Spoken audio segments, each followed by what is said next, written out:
Now that we have looked at intersectionality, let's try and unpack the different forms of intersectionality which can exist. Number one, structural intersectionality. Structural intersectionality occurs when social structures that create and organize different social groups, example gender and race, interact to produce effects that may not be intended. Let us consider an example.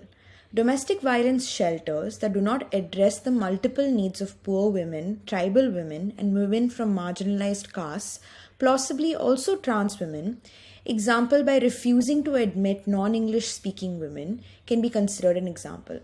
Consider also that domestic violence movement has traditionally been focused on battered women and has not included battered men. The discussions of multiple identities also emphasize identity salience, suggesting that identities we think about most prominently are contextual and that identities of privilege are less salient and often taken for granted by people than identities of marginality. Thus, Kimmel suggested a black woman may see herself always as a black woman, a white woman may see herself as a woman, and a white man may see himself as a human. Importantly, this tension between structure and identity acknowledges that the impact of multiple identities may go beyond salience to the individual. For instance, even if a white woman feels her gender is the most salient aspect of her experience, structural intersectionality may note the significant impact of her race on that experience of gender. Diversity support systems are often organized around a single shared and marginalized identity, such as women survivors of domestic violence.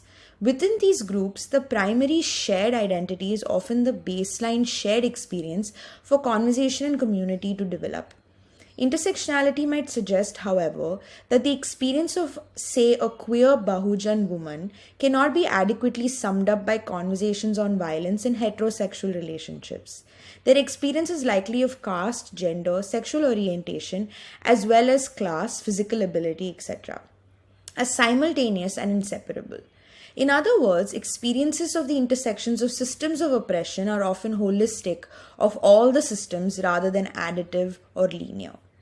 The second type of intersectionality is political intersectionality, which occurs when political movements working towards justice for different groups, example feminism and anti-racism, interact to exclude or marginalize the interests of some subset of the groups or reinforce other forms of injustice.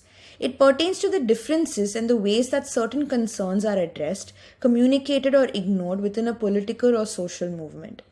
Political intersectionality looks to the ways that groups who do not share all identity categories can relate to one another, have dialogue, foster allyship, and work with one another towards political and social goals.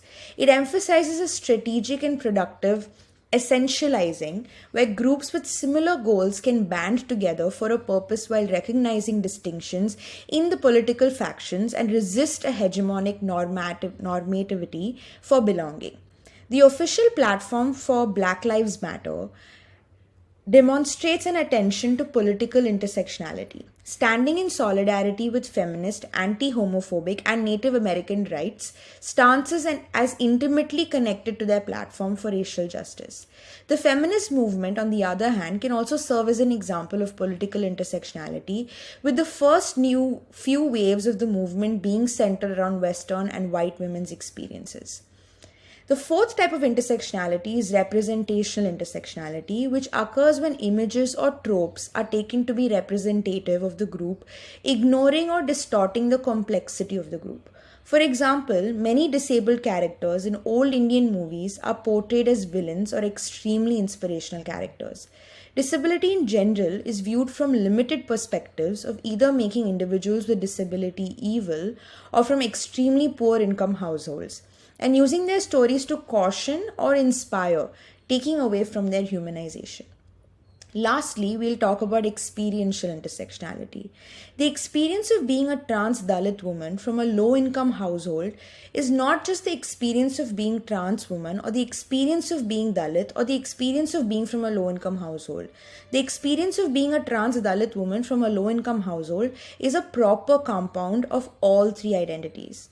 Experiential intersectionality is the experience of being a member of more than one social group that cannot be decomposed into the experience of being a member of each.